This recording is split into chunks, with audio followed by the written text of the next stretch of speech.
Okay, new day in the shop. We're going to be cleaning up these rims today. Finally back from vacation. This guy's all up on blocks still, or up on jack stands.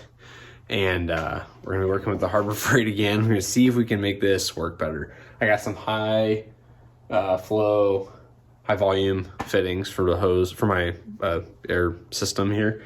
What I'm going to do is I'm going to cut this section of hose off here. It's came kinked. I'm going to try cutting that off. It'll get a little shorter, shouldn't be too bad. See if that helps with the jamming issue I've been having with it. And then increasing the airflow some, as much as I can with what I've got. So let's try that. And then I'm not gonna be trying to strip all the paint off. I'm just gonna be trying to blast all the rust off and all the grime. And I should be able to hopefully make some progress there. I'll show you what we're looking at here. So I've got this system outside today because the truck's in the garage. I'm not gonna be able to move it out to use the tent and all that, so I'm just gonna do it out in the yard. We've got a fair amount of rust, as I'm sure you can see there. So I'm gonna try to get all that off. Any loose chipped paint, I'll take the wire wheel to it and try to get it flush, and then anything that's left, I'll get some stripper out, and we'll see if we can get all this off. There's a lot of credit here too. I'm going to see if I can blast that out as well. And yeah, that should get us where we need to be. I know some of these rims have a little bit of dents on the edges. We're gonna try to correct those. Some channel locks, and then we should be good to go for tires.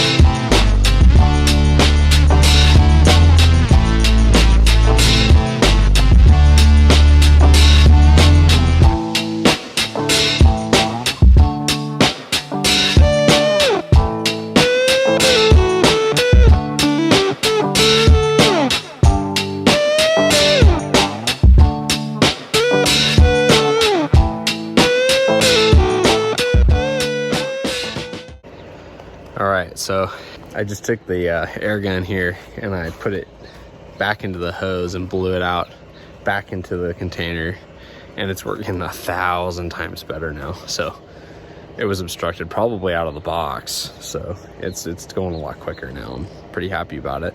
Air pressure's working pretty good. Everything seems to be kind of chugging along. I mean, for paint stripping it's still pretty slow, but for cleaning up this stuff, it's working pretty nicely. So status update here. So I'm about to start this part. So what I'm doing now is I'm just cleaning up the rims and trying to get them so that I can use paint stripper. That's what I'm trying to do. But I'll show you what this looks like now, and then I'll show you what it's looking like after. I'm not gonna time lapse all this. It's pretty time consuming, but since the obstructions are sort of cleared from this thing, it's definitely working a lot faster. Or I should say the media is a lot more efficient, so I'm getting a lot more done with like a lot less media. I don't know, I'm on the third rim. Hopefully I haven't finished. I think I do, because I've still got a bit left here, and I've got a bit left in the bucket back in the shop. So it's coming along, going pretty good.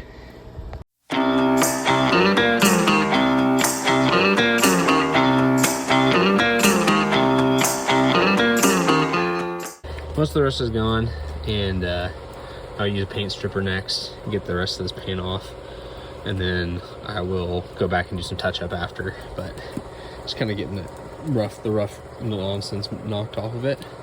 All right, you have to pardon the shop heater. So last night what I did is I just sprayed all of this with Jasco,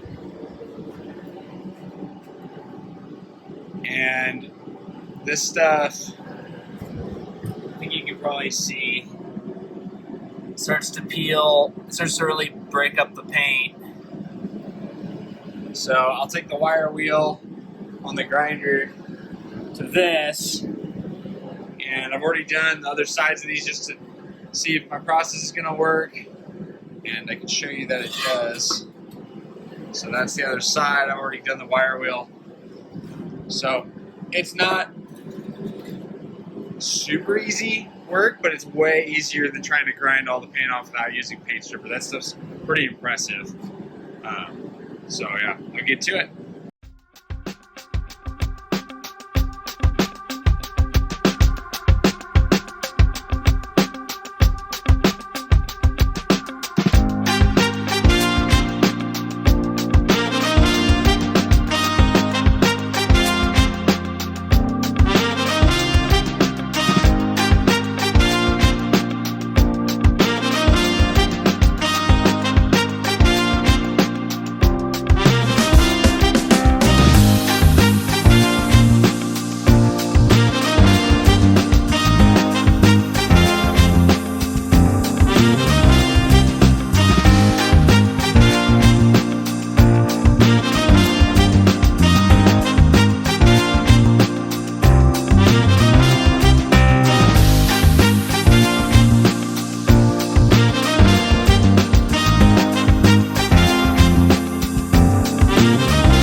So that's what that process looks like. It takes a little while.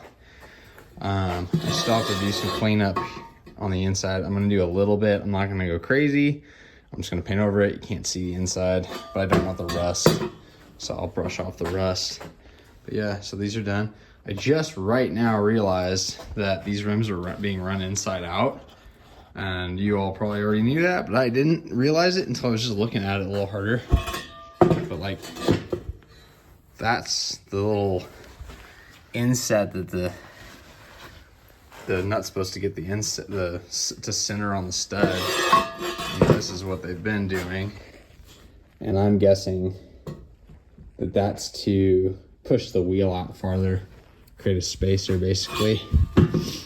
And I'm thinking if I'd rather go back to the right way, it'll look a lot nicer. The bevels are all a lot nicer. So I'm wondering if maybe if I just maybe I should just get a spacer and space the wheel off. I mean, if you flip them, you're putting the same kind of leverage on either way. So if I space it, it's like, what's the difference? It's just as hard on the spindle. So, I'll have to think about that one. Let me know in the comments what you guys think I should do, but I think it would be better to go back to the original direction for these.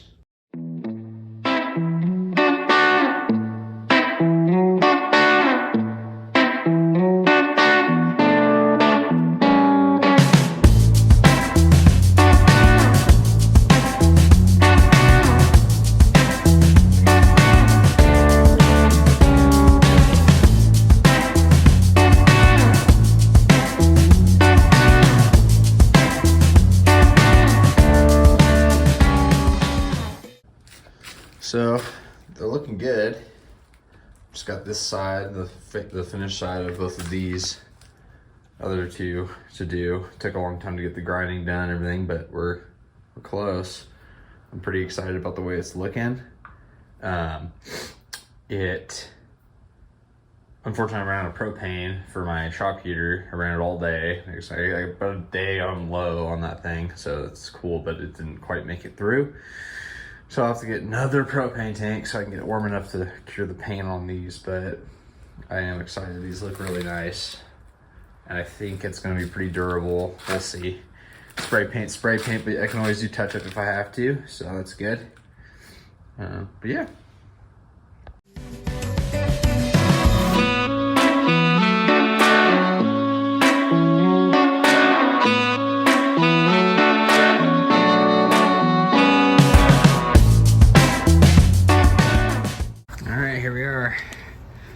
Looks pretty sweet. I'll get these guys on, and I think we're gonna be really happy with it. So yeah, I think this turned out great. It worked for now. If I need any touch up, I'll just spray it, and then yeah, man, those are gonna look really nice.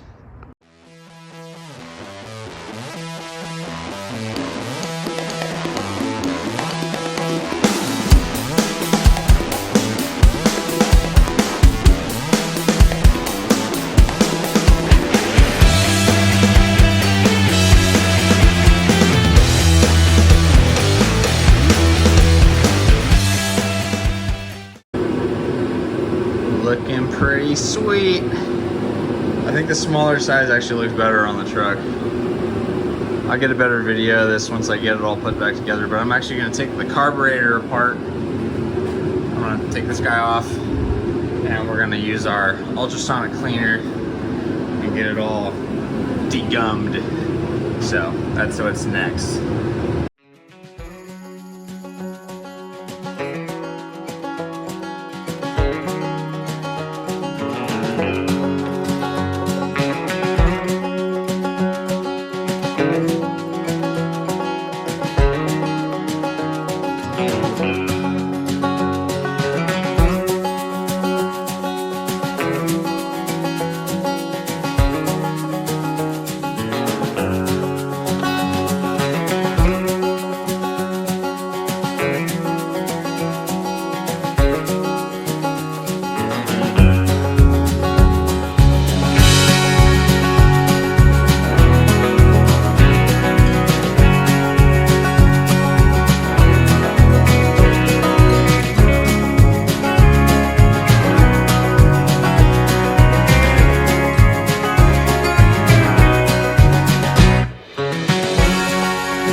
All right, I've got this disassembled. I'm ordering a rebuild kit. And then this guy, this is the fuel pump, not the fuel pump, but like the, accelerator pump. It's broken. So that actually explains some of the problems I was having with the throttle. This thing's absolutely filthy. Like, this will be really good. I'm excited to see how this turns out. This is as far as I'm gonna go with it. I can rebuild from here. I've never taken one of these all the way apart. I think I'm pretty good. If someone thinks I should go farther than this, throw it in the comments. But I mean, the whole point of these ultrasonic cleaners is to, be able to kind of get in the nooks and crannies where you couldn't get with other methods. So I'm gonna use some hot water to get this thing started. I've seen that the heater elements in these take a really long time to get up to temp, so I'm gonna use some hot water to get it up to where I want it to be faster. And I've got some solution. I'll show that here in a minute when I start to fill this thing up. All right, so I'm filling this up with hot water to kind of help the preheat process here. And I'm gonna warm a bunch more water. But the downside with these bigger ones is you need a lot more water. And I'm using filtered water. You're supposed to use distilled probably. I can't see how a little calcium is gonna make any real difference here, but it's a pretty good filter system, so I think we'll be okay. And then this is the solution that I'm gonna be using. There is just 1 gallon, so it's 1 to 5 ratio, so I need like basically 3/4 of that jug for this one run here. So I'm gonna get this going so that the filter starts working, or the heater starts working. It wants me to pre-soak the parts, which makes sense. Okay, so I just set the temperature up as high as I could, and I think, there we go. So that's the temperature. I'm not starting the ultrasonic part. I'm just getting the temperature as hot as I can.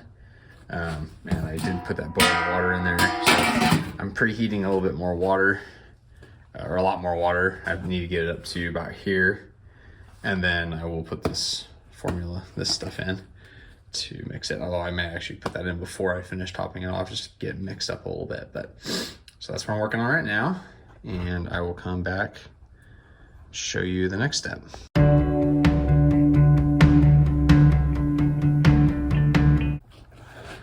Okay, so there we are, the toxic green waste. So this is heating up.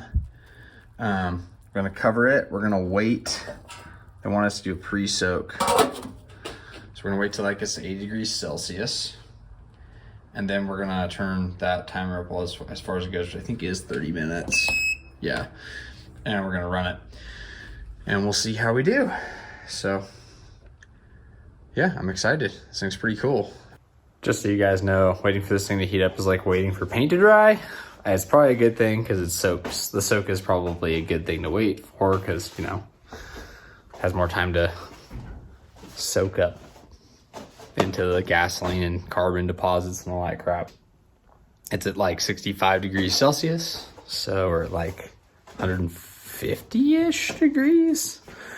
And we want to be up closer. I'm going to start it at 70 and see what it looks like after that. And if that's not good enough, I'll run it again. There's nothing wrong with that. So this cool thing about these, you can kind of just run them until everything works and you shouldn't damage anything. I was going to just remind you guys, but you do have that online shop up now, since quite a few of you requested that we start selling the shirts. We have shirts. We have beer koozies or drink koozies, whatever.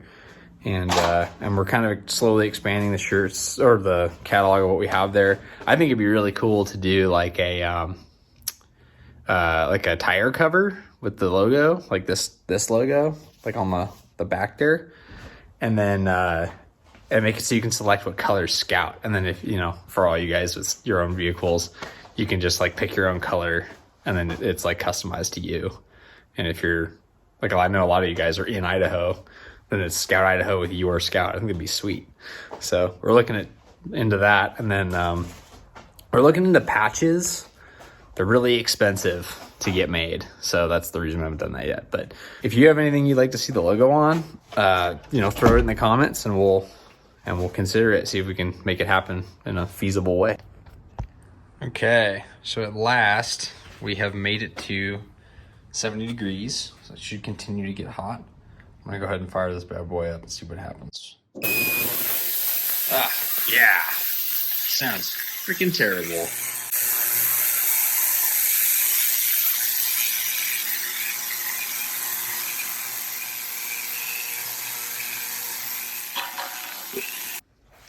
All right. You guys are gonna see this with me. No idea.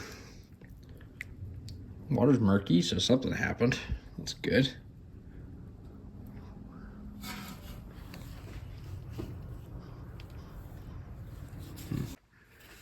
All right, let's try this.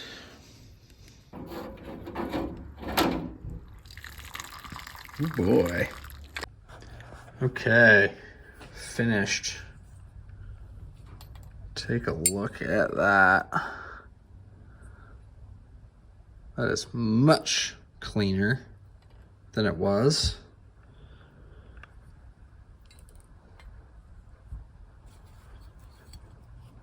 It's not black in there anymore. And then anything that looks like a residue is just coming off, just scratching lightly. So I'll probably hit this with some Carb cleaner. That's kind of the cool thing. You can put the plastic in there, it's fine. All those parts are just clean now. How nice. So I'll inspect this pretty thoroughly, hit it with a brass brush and where I need to, like out here. But like that is so clean comparatively. So yeah, all these little parts got really clean too that were in here.